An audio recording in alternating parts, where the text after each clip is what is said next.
XIIe, c'est les prémices, et au XIIIe siècle, c'est vraiment l'explosion économique. L'argent et la prostitution, c'est deux choses qu'on peut comparer, que c'est la même chose. Début du XVe siècle, où le pape il dit bon, yes, c'est fini, on a le droit de prêter de l'argent à partir du moment où ce n'est pas excessif. 1973, et voilà. Genre Pompidou, Giscard. Exactement. Voilà. Et ici, la fin de la récréation. La financiarisation commence après la guerre avec Bretton Woods. Tous les transferts bancaires dans le monde, hein, même quand on me fait un virement de mon salaire, passe par le SWIFT. On ne serait pas là sans le capitalisme, on ne serait pas là à raconter de l'histoire. Il n'y aurait pas ces trois magnifiques caméras devant moi. Bon, j'espère que je n'aurais pas pris la tête. Non, je crois que non. Bonsoir, bienvenue sur la libre antenne, lundi, mercredi, vendredi, 21h, minuit sur metatv.org, pour ceux qui n'ont pas encore compris, parce que des fois, on arrive le mardi, il n'y a pas d'émission, bah non, c'est lundi, mercredi, vendredi, maintenant, désormais, ce n'est plus tous les soirs comme avant, et ouais, c'est parce que ça fatigue. En tout cas, grand bonjour à la régie, grand bonjour à tous les métanautes, toujours au taquet, et ce soir, hein, je l'ai lu là, on me dit c'est une soirée ménageable. Une soirée ménageable. ça va là. Mais pas d'exposé, hein, n'ayez pas peur. Ben voilà. Fermez pas, il paraît que la dernière fois j'ai fait un exposé. Ah oui, sur le dément et ils étaient largués hein, la dernière fois. Les gens étaient complètement largués. Et donc je le referai plus. À part les physiciens. Oui, j'ai eu Jean Bricmont qui m'a envoyé une gentille lettre, mais lui, bon, il est professeur de physique. Il y en avait sur le chat aussi, il y en avait un, justement, il disait aussi qu'il était professeur de physique, il disait c'est super intéressant. Bah voilà, c'est super intéressant, mais je ne peux pas faire des exposés que pour des profs de physique. Effectivement. Et donc, voilà. Ce soir, pas d'exposé. Ce soir, pas d'exposé. Là, on m'a fait la leçon avant d'arriver. J'ai regardé le bout de mes chaussures. Tu fais pas d'exposé. T'amènes pas de photos, rien. C'est une entrevue classique, on va dire. C'est une entrevue classique. J'avais préparé un exposé. Hein. J'ai sacrément bossé. En plus, eux, ils sont très exposés. Hein, je veux pas dire, mais hein, le sujet, machin, carré. Hein, parce que la dernière fois, on a eu comment dire, on n'a pas respecté le protocole, l'avocat a plus parlé que l'invité, ça a fini par gronder sur le chat, hein. Pour l'avocat, il a eu les foudres, on va dire, les foudres du public. Donc on va quand même être dans le sujet et respecter le sujet. Je m'abandonne à tes soins. Voilà. Donc, voilà, il paraît que quand je fais l'exposé, t'es là à c'est le problème, c'est que j'interviens pas assez. Voilà. On me dit que je peux pas intervenir dans les exposés, etc. Donc là, voilà, on me dit soirée ménageable, excellent. Donc, on m'a collé un collier. Donc, en fait, on a décidé de faire une soirée sur le capitalisme. Donc ça, c'est un sujet en plus qui nous concerne un peu tous, sachant que... Sur l'aspect historique du capitalisme. L'aspect historique du capitalisme. Voilà. Il y a beaucoup de gens ici qui sont contre le capitalisme, je vais pas te mentir, il y en a qui sont pour aussi, mais j'ai déjà discuté avec pas mal de métanautes, c'est vrai qu'il y en a qui sont contre, il y en a même qui vont jusqu'à penser que il faille abolir l'argent, etc., que la monnaie est le centre de tous nos problèmes, en fait. Moi, je suis ni pour ni contre. Moi, je suis contre les ismes. Je suis contre les idéologies, les dogmes, et donc je témoigne de ce que je sais, je témoigne de l'histoire, c'est aux gens de juger. Pour moi, le capitalisme a eu des moments extrêmement positifs dans l'histoire de l'humanité, dans l'économie, et un moment maintenant extrêmement négatif. Extrêmement négatif. Surtout maintenant. Alors, voilà. C'est justement... Et ce capitalisme change de nature perpétuellement. Hein. On va voir comment il naît et puis comment il est en train de mourir. Et pourquoi? Parce que on va voir le début, en gros, et à la fin. On va peut-être un peu laisser le milieu, parce que sinon, je vais vous faire un exposé de 3 heures et je vais me faire couper en rondelles. Donc, je peux pas faire un exposé exhaustif sur le capitalisme du XIIe siècle à nos jours. C'est pas possible. Donc, on va prendre les temps forts. On va prendre les prémices, et pourquoi les prémices, la genèse, déjà, pour bien comprendre effectivement comment ce capitalisme il naît et s'impose. Parce que, tu vois, la première chose qui est quand même assez étonnante, quand même, qu'on peut remarquer dans le capitalisme, c'est que un système né, comme tu vas nous le démontrer, on va dire, dans les villes italiennes, on va dire, du nord de l'Europe, enfin du nord de l'Italie, pardon, finit aujourd'hui par être imposé à toute la planète. Exactement. Je veux dire, les îles Tonga sont capitalistes. On peut dire que c'était peut-être pas prévu au départ au 15e siècle. Les Italiens ont imposé leur système à l'ensemble du monde. C'est quand même extraordinaire. Et c'est bien les Italiens qui ont inventé ça. Alors, pas tous les Italiens, c'est ce qu'on a appelé les Lombards, mais les Lombards, c'était des gens de la Toscane. Hein, voilà, cette région du nord de l'Italie. Voilà, du nord de l'Italie, qui ont inventé ça. Et s'ils ont inventé le capitalisme, c'est qu'il y avait eu des conditions pour que ça marche. Hein. Dans mon exposé abscon, j'ai voulu démontrer que c'était les conditions qui amenaient les changements de paradigme. Les conditions. Quand les conditions changent, il y a une adaptation automatique de l'espace biologique, puisque en fait l'homme est entièrement intégré dans la biologie et même dans la chimie, même dans la physique. Hein. Le vivant est une propriété physique de la matière. Ouais. Réellement, nous sommes une propriété physique de la matière. Donc une société fonctionne selon les mêmes principes que la physique, la chimie, etc. Donc c'est ce que j'ai voulu essayer de démontrer la dernière fois, et de montrer ce qu'était une bifurcation, puisque la bifurcation, le principe de la bifurcation a été mis en lumière par le prix Nobel de chimie Ilya Prigogine, hein, donc qui le démontre dans les réactions chimiques, ce que c'est qu'une bifurcation, et que la bifurcation, la théorie de la bifurcation peut être appliquée à la société. D'ailleurs, moi, j'ai moi-même rencontré Ilya Prigogine, je lui ai exposé, je lui ai dit, écoutez, est-ce qu'on peut appliquer vos théories à la société? Il m'a dit oui. Et donc, il a terminé sa vie en s'intéressant à ça. Alors, une bifurcation, c'est extrêmement intéressant d'aller à la bifurcation, mais extrêmement difficile. Tu vois? Quand tu as une voie qui va comme ça, puis une autre, tu as une voie, c'est une logique, un paradigme. C'est une logique. Par exemple, tu avais le système antique, basé sur l'esclavage, qui était bien carré, qui est un système. D'ailleurs, on ne peut pas parler de capitalisme à cette époque-là, parce que beaucoup me disent, moi, on m'a déjà sorti, les Romains, c'était les premiers capitalistes de l'histoire. Mais il n'était pas systémique. Alors, il est vrai que les Romains avaient une gestion de la finance qui était très élaborée, et même avant, même les Grecs, ils avaient les trapézas, c'est-à-dire les tables de change, puisqu'il y avait déjà du change. On verra que le capitalisme naît avec le change, et que les Romains avaient les monetarii, donc avaient des gens qui géraient l'argent, puisque quand on allait amener une légion romaine, donc il y avait toute une logistique, fallait acheter. Et ça coûtait de l'argent. Ça coûtait de l'argent, donc il y avait une gestion de l'argent, mais le système antique ne pouvait pas systématiser la monnaie tel que le système féodal a dû le faire, puisque dans le système antique, le mode de production était l'esclavage.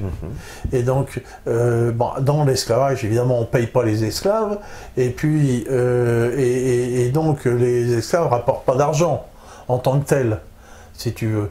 Hein, le mode de production, c'est que l'esclavage, il amène directement son travail. C'est lui qui fabrique les objets, qui laboure les champs, et donc le système romain, tout le système, c'est un système de prédation pour ramener des esclaves. Et donc toute cette partie-là était hors de la monnaie, et j'en ai parlé déjà je ne sais combien de fois là, mais tout le monde ne m'écoute pas comme notre cher ami à la régie, perpétuellement, lui il sait tout ce que j'ai raconté déjà. Alors il me dit ouais, ça tu l'as déjà dit. Bon, il y a des gens qui le savent peut-être, puis même moi je sais même pas ce que j'ai déjà dit. Bon, mais on revient quelques mots là-dessus, si tu veux. Non, mais c'est intéressant parce que justement, toi, tu dis oui, il y a une forme de capitalisme mais pas systémique, c'est-à-dire il y a un système monétaire déjà naissant, il y a des échanges qui se font, il y a des financiers, il y a du prêt à intérêt. Voilà. Mais le système n'est pas basé sur ça. Le système n'est pas systémique, voilà. Il n'est pas basé sur ça, alors qu'on verra que à la suite de la féodalité, le système ne sera plus basé que sur l'argent. Tout sera basé sur l'argent. Et donc, si tu veux, le mode de production antique est basé sur le domaine. Le domaine, d'ailleurs, il reste encore des éléments en Grèce, des grands domaines dans le sud de l'Espagne qui n'ont pas connu le morcellement féodal. Hein. Et les Espagnols ont reproduit ça au Mexique. Donc c'est grand domaine, c'est les haciendas, c'est latifundia aussi on appelle ça, latifundia. Donc c'est quoi un domaine? Un domaine, d'abord c'est très très vaste et vit sur ce domaine des esclaves ou des péons ou des serfs, mais c'est presque la même chose. Et le domaine est autarcique. Tout ce qui se consomme vient du domaine. Donc on fabrique les armes, on fabrique les vêtements, les véhicules. Donc ça c'est issu directement du mode de vie romain. Le mode de vie antique. Même grec. C'est le mode de vie antique qui s'est perpétué, ça marchait bien. Puis il suffisait de faire la guerre et de ramener les esclaves. C'est tout. Et donc, tout ça, ça marchait. Ah, toi, qu'est-ce que tu faisais? Toi, tu étais forgeron, toi, on l'a piqué, ben voilà, t'es forgeron, tu vas faire des épées, toi. Les vêtements étaient faits dans ce qu'on appelait le gynécée, donc les femmes qui étaient réunies dans un endroit commun, et elles qui cousaient, fabriquaient des vêtements, etc., quoi. Et donc, il n'y avait pas besoin d'argent. Pour faire tourner, puisque par définition personne n'était payé, donc... Et donc c'est pour ça que le système antique, il n'a pas perduré, il n'a pas pu se développer. Il y avait une limite. Et on voit que dans tout système d'ailleurs économique, il y a une limite, puisque là nous on a atteint la limite ici, donc on est bien placé pour le savoir. Donc il y avait une limite. Et donc on sait que tout ça s'est écroulé, puis il y a eu un temps qu'on a appelé soit le bas empire, soit la haute antiquité, et enfin tout un temps qui a perduré. On va dire il y a eu un début de renaissance avec Charlemagne et les Carolingiens, mais qu'est-ce qu'a voulu faire Charlemagne et les Carolingiens? C'est refaire l'Empire romain. Voilà, il a même été couronné empereur des Romains. Sauf que là, cette fois, c'est tout sous l'égide chrétienne, mais c'est pas... Voilà, mais c'était sous l'égide chrétienne, Constantin. On pourra reparler un jour de Constantin, il y a beaucoup à dire. Il y a beaucoup à dire, oui. Tout le monde n'est pas d'accord, d'ailleurs. Constantin et Stanley, on en a déjà un peu parlé avec notre pote, là. Ah j'en ai parlé avec Frédéric Mariez, lui, il a une théorie particulière sur Constantin. Qui Frédéric Mariez, qui n'est pas d'accord justement sur l'existence de Constantin, en tout cas de son influence. Enfin, bon. Parce que Saint-Denis, tu sais, c'est la Mecque de l'Occident, Saint-Denis. Bon, on en reparlera, parce que c'est vraiment une grande ville importante pour toute la théologie occidentale. Bon. Digressons pas trop. Digressons pas trop. Mais donc ce système, finalement, ça va s'effondrer. Ça va s'effondrer. Ça tient pas. L'esclavage, ça tient pas. Voilà. Alors comment que ça va s'effondrer d'une façon définitive?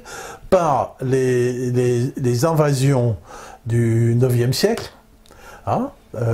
qui vont mettre fin au système carolingien, c'est-à-dire les Vikings, les Magyars, les Hongrois et les Sarrasins. Donc tous ces gens-là, à la même époque, vont déferler sur l'Europe occidentale. Alors pourquoi ils vont déferler? Parce que certainement, beaucoup de gens posent la question, pourquoi tous ces gens-là, d'un coup, plaf? Oui, les Vikings qui sont bloqués dans le nord, et puis d'un coup, ils descendent. Tout d'un coup, mais il n'y a pas que les Hongrois et les Sarrasins. Les Hongrois, alors, seraient descendants des Huns, c'est ça un peu? Oui, un peu, Ils étaient à cheval, donc espèce de turco-mongol venu d'Asie centrale, des barbares, quoi. Mais qui pillent. Ces gens-là, même les Sarrasins, si tu veux, ils font des razzias. Ils ramènent ils piquent des esclaves. Ça durera d'ailleurs jusqu'au XVIIe siècle. Beaucoup de gens pensent que ça dure très très longtemps, ces razzias. Et donc, surtout affecter l'Italie. énormément l'Italie. Ouais. Et l'italienne à Alger, hein, l'opéra de Mozart. Hein, bon. et donc, en fait, c'est une faiblesse du système carolingien parce qu'il y a cet empire et puis il est mal défendu. Il y a ces grands domaines ces villas, ces grands domaines qui sont pas défendus, quoi, qui sont difficilement défendables. Et puis bon. Finalement, ces barbares, entre guillemets, trouvent une faille et nous, tiens, il y a des riches abbayes, il y a un trésor, on va les piquer, puis c'est tout. Puis on va piquer les esclaves. Donc ils déferlent au IXe siècle, tous là-dessus, et ils brisent complètement l'État. Il y avait un État, et l'État central s'effondre. L'État central s'effondre, et donc, que font les gens? Les gens, il faut bien qu'ils se défendent. Donc les gens se défendent autour de chefs de guerre locaux. Donc on recrée une espèce de communauté organique avec un grand chef, on va dire. Des petites communautés, partout. Qui sont ces chefs de guerre? C'est un peu tout le monde, c'est aussi souvent l'ancien propriétaire du domaine. Hein. Voilà, souvent, mais pas toujours. Souvent, c'est les gens qui sont aptes au combat, et puis donc qui bâtissent des petites îlots de défense un peu partout. Hein. Donc ces fameuses mottes, hein, l'îlot de défense, hein, j'avais montré des images, mais pas le droit. Donc une motte de terre, hein, juste une tour en bois, et puis une palissade et une basse-cour, autour avec une autre palissade pour mettre les paysans. Tu vois? Voilà. Et donc... c'est le début d'ailleurs, des fortifications aussi en Europe, où on commence à voir émerger des remparts autour des villes, etc. Alors les remparts, il y en avait déjà du temps des Romains, mais ils étaient un peu en ruine, mais les gens les remontent. Hein. D'accord. Ils remontent les remparts, et puis les villes avaient été vidées. Il n'y avait plus personne dans les villes. Hein. Voilà, elles avaient été vidées, mais donc à la fois on remonte les remparts des villes, les gens qui sont livrés à eux-mêmes sous les assauts des barbares vont se réfugier en ville ou vont se mettre sous la protection d'un seigneur. D'un seigneur. Et donc que fait le seigneur ou celui qui avait l'ancien domaine? Eh bien lui, il lui faut des guerriers. Donc il va dire, voilà, je te donne des fiefs, c'est là devient un système de fiefs, mon domaine, je t'en donne une partie, tu vas défendre ce truc-là, mais tu deviens mon vassal. Mon vassal, d'accord. Et donc il y a tout un système féodal que j'ai déjà... C'est là toute la féodalité, voilà, qu'on avait expliqué, se met en place. Se crée, et la féodalité, à partir du 10-11e siècle, c'est plus d'État. Il n'y a plus d'État. L'État, c'est le seul endroit où il n'y a vraiment pas d'État. Hein, voilà. Le pouvoir est local, ce qu'on appelle le pouvoir de banc, hein, le pouvoir de punir et de contraindre. Voilà, que les gens s'attribuent plus ou moins. Donc, il n'y a pas d'État et les gens font à peu près ce qu'ils veulent. Donc, les gens vont à la ville, bon, et donc l'artisan qui travaillait dans un domaine, lui, il va travailler à la ville et il va vendre sa production. Tu vois. Et donc, ce système militaire hiérarchisé fait que chaque seigneur grand seigneur a des vassaux, mais lui, le grand seigneur, il est aussi vassal. Hein, tu vois, il y a toute une hiérarchie qui part du roi, du roi qui dit lui le suzerain suprême finalement. Hein, au début, il est élu d'ailleurs par les autres, hein, le roi. Et puis l'espace est partagé. Hein, entre des comtés, et puis des comtés en duché, etc. Donc il y a toute une hiérarchisation de vassalisation. On a des seigneurs qui sont aussi puissants que le roi, des fois, c'est ça, à l'époque. Comment ? À l'époque, est-ce qu'on a des seigneurs qui sont aussi puissants que le roi d'un point de vue... Ah oui, même plus puissants. Même plus puissants que le roi. Ah ouais, oui. T'as la Champagne, la Normandie, l'Aquitaine, voilà, alors que le roi, lui, il a son domaine qui est l'île de France. Au départ, il montrait des cartes, hein, c'est que dalle, c'est rikiki, quoi. Tu vois. Et lui, il est un seigneur comme un autre. Et le roi n'a aucun droit de ban dans le domaine de ces... aucun. D'accord. Quand il se balade, s'il voit, c'est pas à lui de faire la loi, rien. Il a strictement aucun droit. Donc le système se morcelle, mais dans cette hiérarchie, si tu veux, chaque chevalier, chaque noble a une obligation. L'obligation, c'est de répondre à la convocation de l'host. Hein, quand le roi part en guerre. Ah, oui. Là, il convoque le banc et l'arrière-banc. Voilà. Il envoie des messagers, voilà, c'est la guerre, tu viens. Il n'est pas question que le mec il vienne pas. Parce que s'il vient pas, il perd ses biens. D'accord, oui. Hein, il perd ses biens. Alors il peut dire, ah ouais, je viens pas, je perds mes biens. Mais ça veut dire quoi? Si le roi il a dit tu perds tes biens, ça veut dire que les autres ils peuvent l'attaquer, ils ont le droit de lui piquer. Donc il fait gaffe. Donc il y va. Donc il faut qu'il s'équipe. Et l'équipement revient extrêmement cher et donc il est dans l'obligation de se procurer de l'argent puisqu'il n'a plus les moyens de faire ce qu'il a besoin. Il faut qu'il aille à la ville. Donc il lui faut du fric. Et pour se procurer de l'argent, eh bien, il demande à ses fermiers, alors il faut dire que dans une grande part de son fief, il l'a loué à ferme. Alors ferme, expliquons un peu. Maintenant, fermier, c'est devenu synonyme d'une exploitation agricole. Alors oui. C'est pas vrai. Le terme idéologique de ferme, ça veut dire location. Hein? C'est-à-dire location. Donc on disait, je disais, une ferme, c'est une location. C'est une location. Hein, comme on disait les fermiers généraux, par exemple. Hein, c'était des gens à qui on avait loué des charges. Tu vois, un fermier, c'est quelqu'un qui est locataire, de quelque chose, et donc il exploite quelque chose et il donne une redevance. Voilà. Donc au départ, il donne, on va dire, en nature, quoi. C'est ça. Alors au départ, c'est en nature, et c'est de moins en moins en nature. Alors il y a de la nature, il y a de l'argent, mais le seigneur exige de plus en plus d'argent. Et donc, que fait le fermier? Le fermier, il va vendre sa production au marché, à la ville, et contre de l'argent. Donc, il y a dans ce cas-là une monétarisation complète de la société.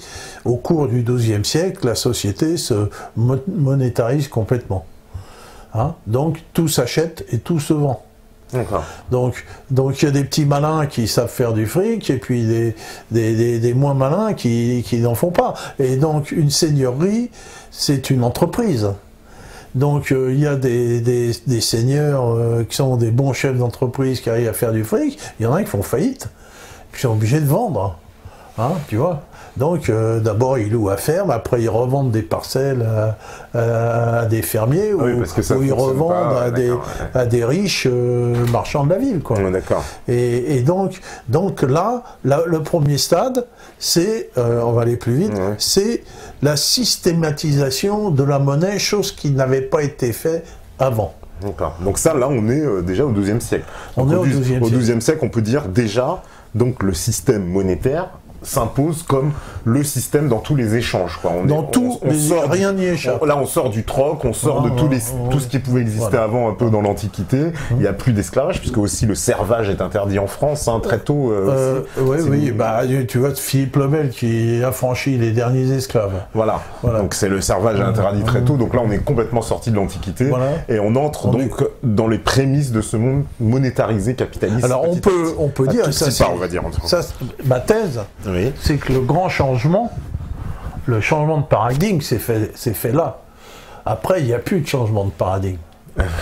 Voilà, le changement. S'il y avait à mettre des césures dans l'histoire, parce que j'ai fait une émission sur le Moyen-Âge, une imposture, tu te rappelles, on appelle le Moyen-Âge, et alors ça revient du 19e siècle, cet abruti de, comment il s'appelle de Michelet, qui a inventé l'histoire de France. Et donc, on a mis le Moyen-Âge là, parce que c'était mal vu, le Moyen-Âge. C'était mal vu à plusieurs titres, parce que c'est une période où il y avait pas d'État, c'était mal foutu avec tous ces étatistes du 19e siècle, une période qui était aussi riche et où il n'y avait pas d'État, ça a toujours été très très mal vu par les puissants. Donc le Moyen-Âge, c'est une période diabolique et mal vue, mais si tu veux, en plus, le XIIe et le XIIIe siècle, on va parler du climat, bénéficie d'une embellie climatique extraordinaire, puisqu'on cultivait la vigne en Angleterre. Donc il y a une période de réchauffement climatique. Bon, il n'y avait pas d'effet de serre, hein, mais il y a une période de réchauffement climatique important, ce qui fait que le XIIIe siècle n'a connu aucune famine. Et donc, donc là, il y a au XIIIe siècle, il y a une explosion économique. Tu vois, XIIe, c'est les prémices, et au XIIIe siècle, c'est vraiment l'explosion économique. C'est le temps où on construit ces cathédrales extrêmement compliquées qui demandaient beaucoup d'argent. Les mecs qui construisent les capitales, c'est qu'ils volent de la thune. Oui, hein, ils volent de la thune. Et donc, il faut en avoir, quoi. Voilà. Et donc, c'est bien contre de l'argent qu'on fabrique ces monuments extraordinaires. Tu vois. Et donc, à partir du moment où l'argent est systématisé, viennent nécessité de techniques de gérer cet argent. De gérer tout cet argent, ouais. Voilà. Ouais. Hein, voilà. Ça, c'est pas avant, bon, tu rentres, quand il n'y en a pas beaucoup, c'est facile, mais quand il y en a beaucoup d'argent, et quand il faut payer des tas de gens, il faut commencer à savoir gérer l'argent. Hein. Et alors, il y a ça, et puis il y a le gros problème de la différenciation du nombre extraordinaire de monnaies. Ah oui, parce que chacun frappe sa monnaie, il n'y a pas une monnaie européenne. Alors, il n'y a pas. C'est quoi, c'est des monnaies? Alors comment ça fonctionne? C'est par ville, par région, par... Le Moyen-Âge, rien n'est pareil dans l'espace et dans le temps. Tu vois, c'est pour ça que c'est une période assez compliquée à étudier, parce que les situations sont différentes. Tu vas dire il y a ça, puis là un autre, je vais dire ah ben non, c'est pas ça, puis il y a ça, c'est ailleurs. Et puis c'est pas tout à fait la même époque. Donc on va dire qu'au XIIe siècle, ou jusqu'au début du XIIe siècle, il n'y a jamais de frontières, si tu veux, les grandes seigneuries frappent leur monnaie. Ah, les grandes seigneuries frappent leur monnaie. Voilà, frappent leur monnaie. Voilà. Puis ça va durer quand même un bout de temps. Hein, tu vois, il y a le denier de Provins, etc. Ouais, je connais très bien. Et donc, déjà, tu vois, dans un pays qui a déjà plusieurs monnaies. Et puis, elles sont d'ailleurs en quoi comme métal? Alors au début, c'est de l'argent. C'est de l'argent. C'est que de l'argent qui va s'imposer. Voilà, essentiellement de l'argent. Voilà. Au XIIe siècle, il n'y a que de l'argent. L'or viendra avec le franc. Le franc or, c'est Jean le Bon, c'est le XIVe siècle. D'accord. Hein? Donc au début, c'est de l'argent essentiellement, d'accord. Voilà. Les seigneuries qui frappent, donc c'est quoi d'ailleurs sur leur monnaie? Elles mettent, c'est quoi leurs armoiries? Leurs tronches, leurs armoiries, voilà. Voilà. Ah, j'avais plein d'images que j'ai pas montrées. Mais bon, c'est comme ça. Et je m'étais cassé les pieds à ramasser tous ces types de monnaies. Mais bon, c'est compliqué. Alors, vient les métiers d'argent. Métier d'argent, parce que quand tu as donc ces grandes foires, comme cette fameuse foire de Champagne... Alors, les foires de Champagne, expliquons un peu quand même, en 2 secondes, les foires de Champagne. C'est la rencontre en fait des commerçants, c'est ça, de toute l'Europe, qui vont vendre leurs marchandises un peu au sein. Alors il y a des le système des foires est assez ancien. Il y a la foire du Landy, et donc le comte de Champagne, lui, a bien réussi son coup, parce qu'il se trouve sur le chemin qui va d'Italie en Flandre. Ah voilà, donc l'axe nord-sud on va dire. Il se trouve là, et puis finalement, donc c'est un point de rencontre et d'échange beaucoup dans le drap, hein, entre, par exemple, le drap qui est tissé en Flandre, et puis qui part à la teinture en Italie. D'accord. Hein? Pourquoi en Italie? Parce que dans la région de Florence, il y a un minerai qu'on appelle l'alun, qui est un sulfate de quelque chose, je ne sais plus, ma chimie ancienne, et qui permet de préparer la laine à être teinte en grand teint. D'accord. Si tu mets la teinture, après, ça se vire. Mais si tu as fait du mordançage de la laine, tu le teins, ça tient dans tous les cas de figure. Donc, les Florentins ont l'habitude de teindre, et donc il y a ces échanges qui se font là, donc, et puis même les gens de partout qui veulent acheter des choses, du drap, ben, ça se trouve ici. Hein. Donc c'est des foires qui vendent en gros, c'est en gros, jamais au détail. Donc il n'y a que des grands commerçants qui vont là et qui s'échangent des quantités importantes d'argent.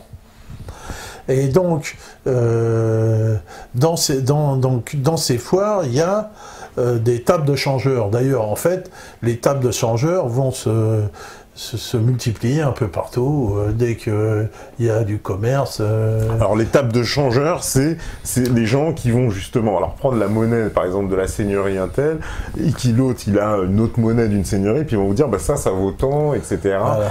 Alors c'est quoi le système? On pesait, c'est ça? C'était alors comment ça fonctionnait? C'est un métier assez compliqué parce qu'il faut d'abord connaître les faces hein, pour d'abord voir si c'est une vraie monnaie, hein, pas une connerie. Il y a déjà de la fausse monnaie en plus. Oh là, d'accord. Donc ils ont des exemples. Hein. Il y a des tables, je devais montrer ça, des tables où ils ont déjà un exemplaire de beaucoup de monnaies, tu vois, pour pouvoir comparer. Et donc surtout ils pèsent parce que la valeur monétaire est la valeur du métal. La valeur du métal.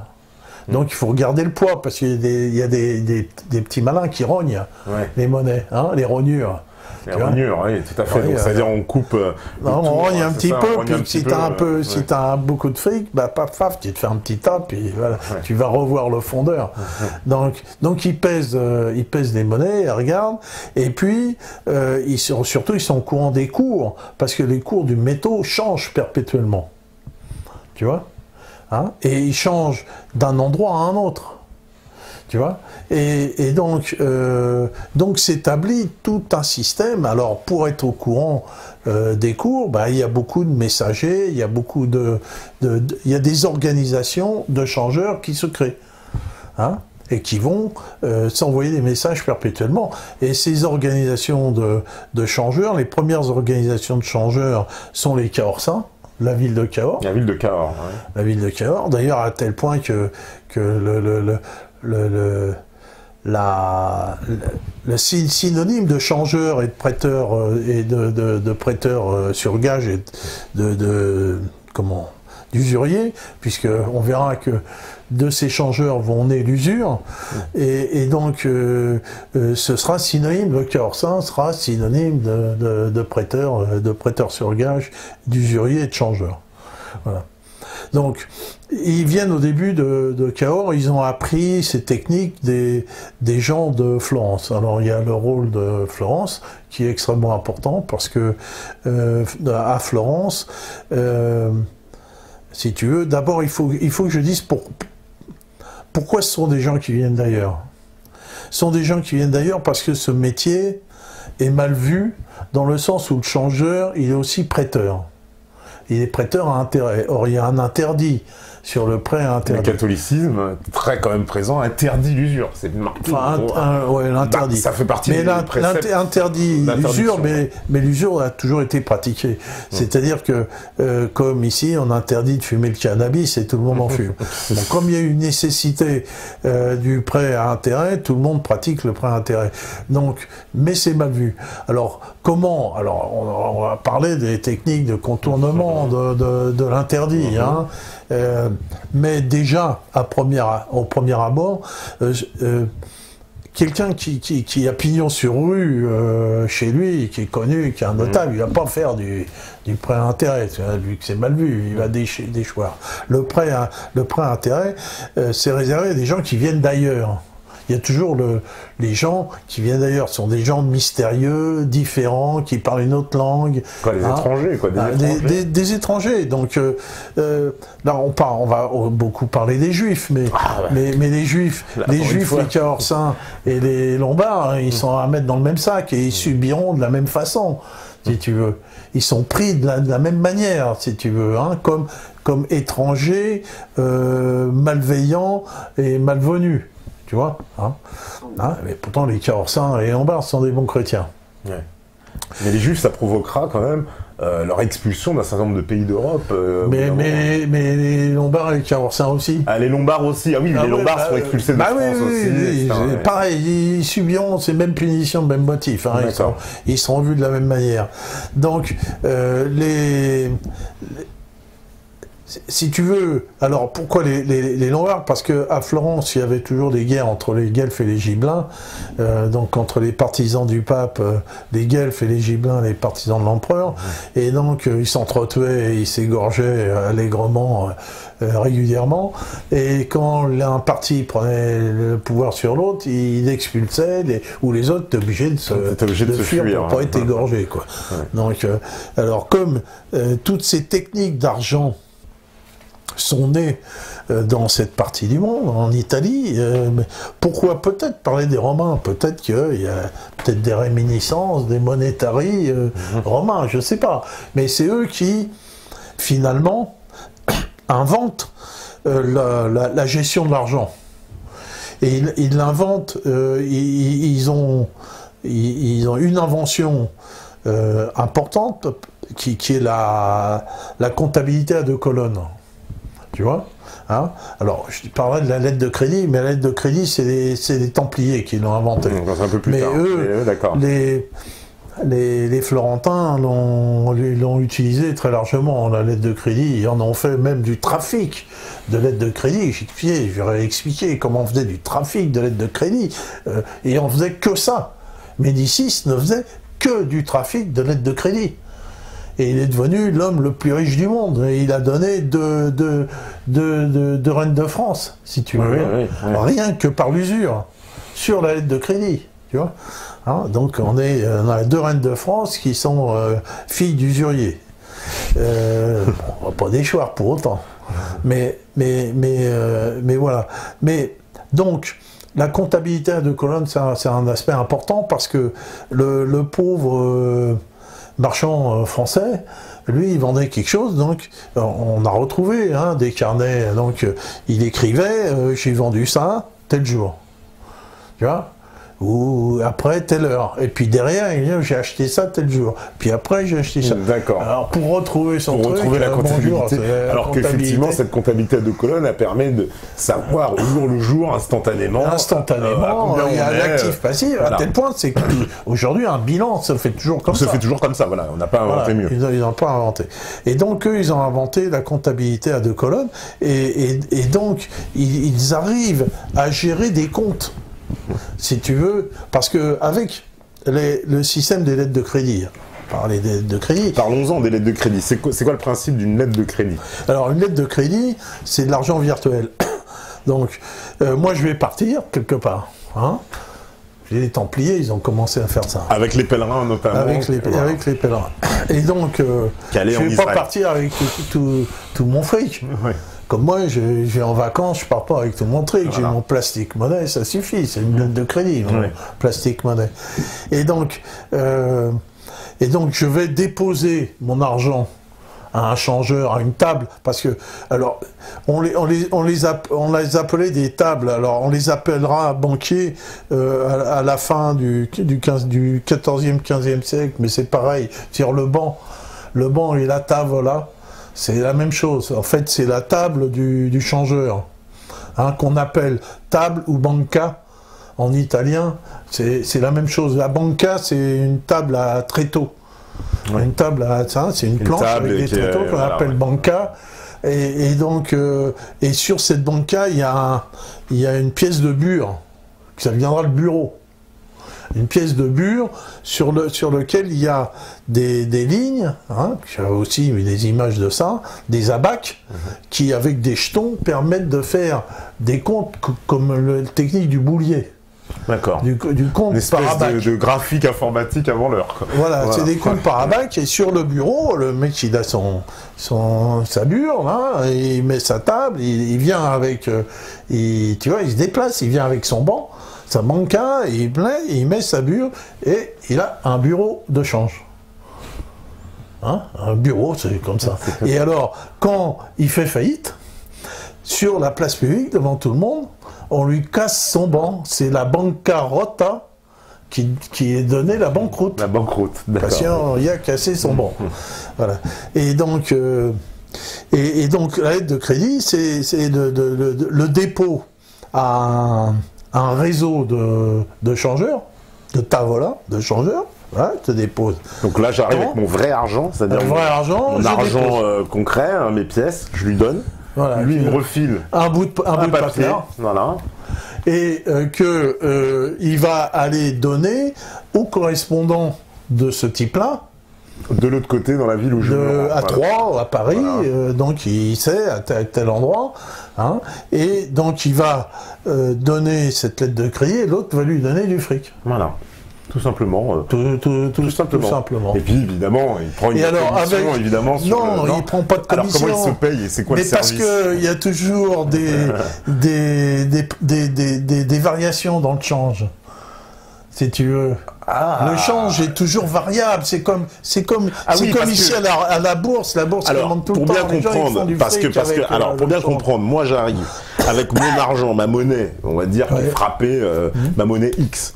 Et puis je me rends à un autre endroit où, en fait, on va me redonner une autre monnaie. C'est ça que tu veux dire? Ah bah oui. Ah, donc on va faire D'accord, on va faire un calcul. C'est jamais la même monnaie. D'accord. Et le mec, il va toujours y perdre. Oui, il va toujours être... Ils se démerdent, les autres. C'est la même famille. T'as mis 100 en une espèce de monnaie, mais t'as pas l'équivalent de 100 quand t'arrives au bout. C'est de l'embrouille dans le change. Hein, dans la lettre de change. Voilà. Bon. C'est ça le truc. Non, mais c'est bien comprendre. Les changeurs, ils font énormément de pognon comme ça. Le fameux pont au change à Paris aussi. Alors il y a le pont au change parce que des changeurs, il y en a partout. Donc il y a une corporation des changeurs. C'est un métier qui est bien encadré, quoi. Tu vois. Hein? Ah oui, il y a une corporation, n'est pas changeur qui veut. Il y a des règles. Il y a des règles. Ouais. Puis en plus, elles sont drastiques pour les changeurs. Ils sont très surveillés par les autorités locales. Et donc pour qu'il y ait remboursement, qu'il y ait argent, il y a toujours une force publique. Tu vois, à Troyes, ce qui a fait la richesse de Troyes, c'est que le comte de Champagne, lui, il a créé une police spéciale pour les foires, de manière à sécuriser tout ça, quoi. Le mec qui doit du pognon, il faut qu'il paye, sinon il va en tôle. Ouais, voilà, donc le changeur peut pas lui faire non monsieur, finalement, votre lettre, machin. Non. Donc il y a on va dire une espèce de police qui est là, qui va dire au changeur, non, là vous allez payer tout était extrêmement sécurisé. C'est d'où la richesse, il y avait des forces armées partout, et donc les gens, ils étaient tranquilles, c'était une place qui était extrêmement sûre, qui a fait sa richesse. Alors, la lettre de change. Alors la lettre de change a donné lieu à des trafics monstres qui ont permis d'enrichir les gens, et notamment les fameux Médicis qui s'est fait la grande spécialité du trafic de lettres de change. Alors c'est quoi comment il faisait? C'est-à-dire lui, il captait les lettres de change des gens. Voilà. Alors, il y a le change et le rechange. Le rechange. Le type, il a sa lettre de change. Au début, ça s'est trouvé comme ça. Mais après, ils en ont fait une affaire systématique. Il arrive avec sa lettre de change, il part de Florence, il arrive à Troyes, et puis il va chez le type pour prendre la monnaie, puis l'autre, il dit « Ah ben non, je peux pas. Je l'ai pas. J'ai pas l'argent. » Ah, donc il lui a fait un paplin, bien, quasiment notarié, tu vois, en disant j'ai pas la monnaie sur ta lettre de change. Donc le mec il garde sa lettre de change, il retourne, hein, et voilà, on m'a pas payé. Il faudrait que vous me remboursiez. Mais manque de peau, le remboursement, c'est jamais ce qu'il a mis. Parce que les coûts ont changé. Les coûts ont changé, oui. Les coûts ont changé. Ouais. Et alors, pour tout ça, ça marche, si tu veux, tous ces banquiers, ils avaient des réseaux de chevaucheurs perpétuels. Ils connaissaient les cours de partout, si tu veux, de tous les monnaies. C'était toute une organisation extraordinaire. Donc, en plus, à travers toute l'Europe, donc c'était... À travers toute l'Europe, ouais. Et donc, on appelait le rechange. Donc le rechange, le type qui avait mis la lettre de change, finalement, il remboursait pas tout à fait le pognon que l'autre lui avait donné. Tu vois? Ça finissait mal ou comment, je sais pas. Ah bah oui, parce que les cours, c'est la même chose aujourd'hui. Tu vas vendre une cargaison de pétrole et manque de peau, bah le pétrole, les cours ont diminué, bah voilà, c'est comme ça. C'est comme ça, les aléas. Sauf que ces putains d'aléas de cours, ça s'est jamais fait comme ça. Les gens, ils s'arrangeaient. Et surtout, si tu veux. Question très importante, les fameuses informations sur les cours, elles étaient détenues par les réseaux bancaires, mais le public, lui, ne pouvait pas avoir accès à ça. Hein? Le public, lui, n'avait pas... Bah non. Donc il était, j'ai envie de dire, il était bip d'entrée, quoi. Tu vois, d'entrée, t'étais... alors les cours étaient affichés, si tu veux, officiellement. T'avais les cours, le mec, il fait « Ah merde, ah putain, j'ai paumé ». Tu vois, c'était ça le truc. Et à tel point ce système marchait tellement bien qu'ils se sont aperçus qu'avec leur échange ils faisaient du blé, c'est qu'au bout d'un moment, le mec il partait plus, si tu veux. Il s'entendait entre le type de Troyes et le type de Florence. Donc il n'y avait même plus d'émission de lettres de change. C'était plus que des écritures. D'accord. Tu vois ? Là, on est presque au début de la monnaie papier, quoi. On est dans le alors, la monnaie papier s'impose parce que, comme j'ai dit, il n'y a pas assez de métal. Le métal. Il y a une pénurie de métal. Et donc, même, si tu veux, tous les grandes villes, les grandes places ont des changeurs qui tiennent des comptes. L'équivalent des banques. Tiens, machin, il attend, machin, il attend, machin, il attend. Et puis, comme c'est tous des comptes, c'est des comptes des grands commerçants qui passent par le même, si tu veux, le paiement se fait d'écriture à écriture. D'accord. Donc il y a plus, on voit plus d'argent physique, c'est ça que je veux dire. On voit pour les grands échanges. Pour les grands échanges, il n'y a plus d'argent physique. Voilà. C'est de l'écriture. C'est déjà le système très moderne. Et on paye par chèque. Et on paye par chèque. On paye par chèque, c'est-à-dire on paye par chèque, j'en ai montré, mais pas loin. On paye par chèque, mais c'est par chèque, mais c'est un bout de papier, on dit, le mec il écrit, je vous dois tant. Mais est-ce qu'à un moment donné, moi, à l'époque, avec mon chèque ou ma lettre de change, je peux aller voir quelqu'un pour récupérer mon argent métal? Oui. Ah, en théorie, oui. Sauf que si on te donne pas, c'est la banqueroute. D'accord. La banque Carota. Carota, c'est aussi Carota dedans. Il peut y avoir des banquerones, hein. Oui, parce que c'est ça, moi je me balade avec ma lettre de change, au bout d'un moment j'en ai assez d'avoir du papier, je dis, bien sûr, I want gold, je veux mon métal, je veux mon... oui, mais si on te donne pas, c'est la banqueroute. D'accord. Voilà, la banqueroute, et le mec, il va en tôle, hein. Ah, il va en tôle quand même, le banquier. C'est grave punition, hein, quand même. Aujourd'hui, ils vont pas en tôle. Non, aujourd'hui, ils vont pas en tôle. Mais donc, donc on paye par chèque, et même, si tu veux, par exemple les Médicis, parce qu'on a beaucoup de leurs papiers, donc ils avaient des collections de signatures. C'est pour reconnaître les gens. On déposait la signature. Donc il fallait bien qu'ils reconnaissent le papier. Donc ils avaient des éléments d'écriture et de signature de tous leurs clients. D'accord. Hein, voilà. Donc, puis tout ça, ça marchait un peu sur la confiance, hein, aussi. Hein. Et donc Médicis, eux, ils vont bâtir leur fortune sur ce système. Qui est en fait de l'usure. Qui est de l'usure. Mais en plus, j'ai envie de dire, une usure très moderne, où il y a plus d'argent physique. Il n'y a plus d'argent physique. Parce que c'est des lettres de change, on est dans le prémisse d'une monnaie scripturale qui s'échange comme ça, de compte à compte, et puis on voit plus tellement la trace de métal, quoi. Ce Moyen-Âge, cet élément là, du 13e, 12, 13, 14, a tout inventé. Ouais. On parlera des sociétés par action, qui sont aussi inventées à ce moment-là. Hein, et des bourses de valeur aussi qui sont inventées, des bourses de valeur. C'est-à-dire que quand tu as le titre d'une société, tu l'achètes, tu le vends au même titre. Tu peux faire des bénéfices sur ces titres-là. D'accord, Hein. donc la titrisation déjà, elle est déjà La titrisation des parts sur des sociétés. Par exemple, bon, c'est les Vénitiens, ils ont inventé ça quand il y a des coalitions de Vénitiens qui se font pour créer une expédition. Donc ils vont faire une expédition, il y a une galère qui part, et donc chacun a mis de l'argent et va être rémunéré selon la part qu'il a mis. D'accord. Hein, en proportion. On sait qu'ils vont monopoliser même le commerce avec l'Orient, particulièrement voilà. le commerce de la soie, etc. Et des épices, des esclaves. Ouais. Et une des premières sociétés qui existent, et c'est en France, hein, la société du Bazacle à Toulouse. Hein, c'est-à-dire que quand on va se développer le premier moteur hydraulique, qui va se généraliser partout, avec les roues à eau, partout, donc les moteurs hydrauliques, on fera tout avec. Évidemment, on va moudre du grain, mais pas ça, on moudre des forges, couleurs, des forges, et donc sur le Bazacle, c'est une partie de la Garonne où il y avait un gué. Et donc là, on a pu construire un barrage, hein, et on a mis toute une série de moulins. Et donc ces moulins ont été construits par des apports des gens qui ont créé une société. Hein, et donc ces parts de la société du Bazacle s'achetaient, se vendaient, et donc les gens étaient rémunérés.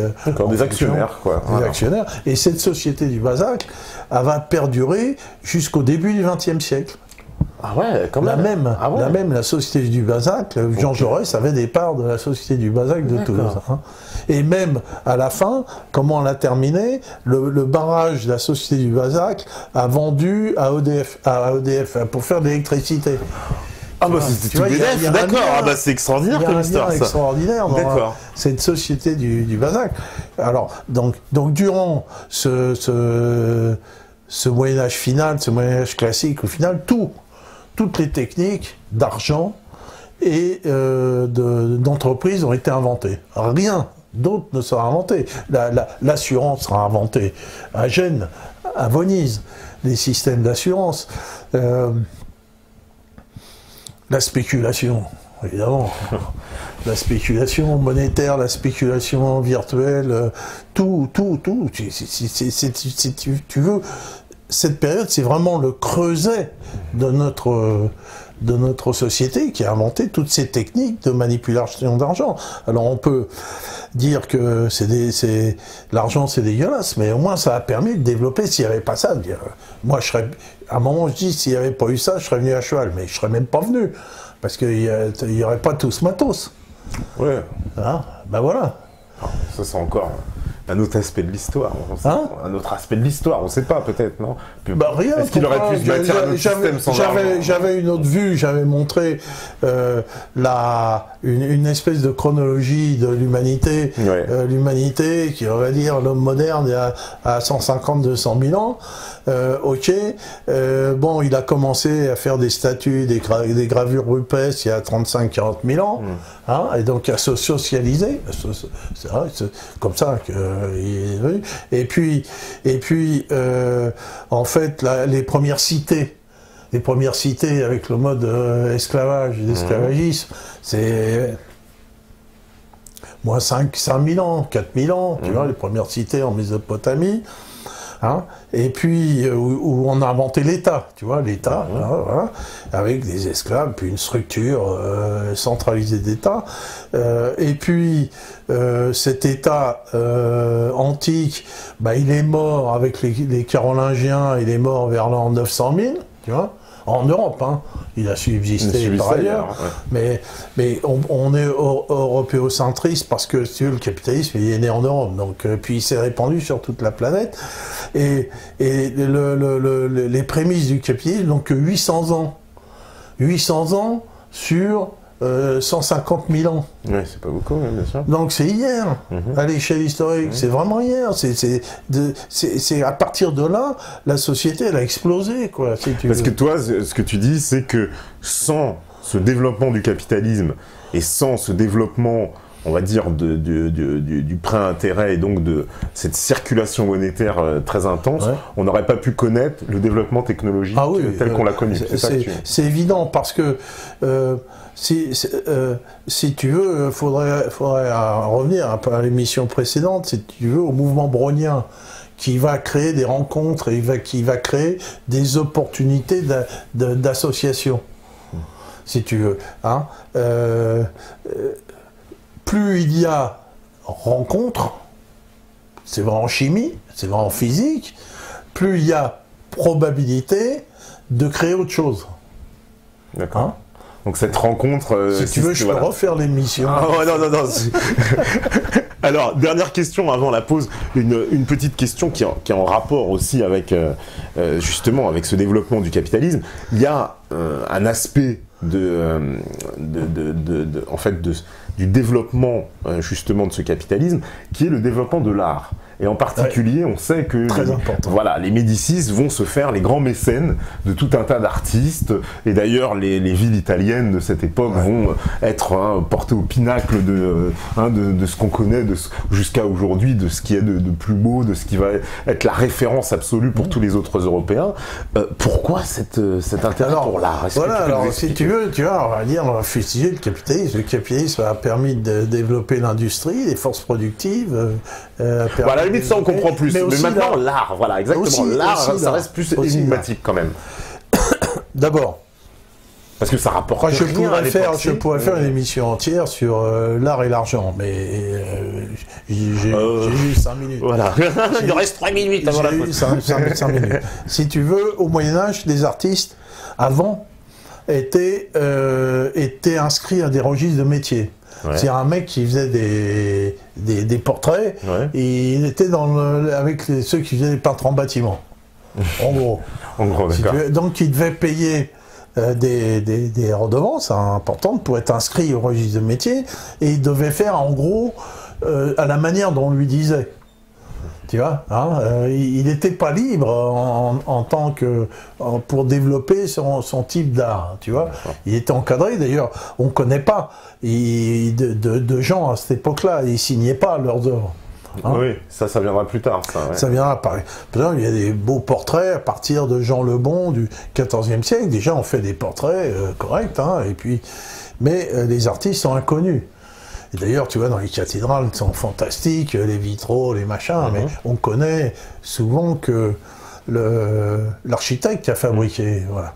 Alors, que va faire Côme? Parce que ça, c'est Côme l'Ancien qui commence comme ça. Côme va s'adjoindre des artistes. Et un peu ce système pour les riches d'avoir ces artistes, après Côme l'Ancien, ça va se généraliser. Donc, lui c'est un vrai capitaliste qui a une idée géniale pour faire du fric. Et donc, il se dit, mais moi, j'ai besoin de me montrer, j'ai besoin de faire confiance, j'ai besoin de me montrer, de m'établir, si tu veux, généralement.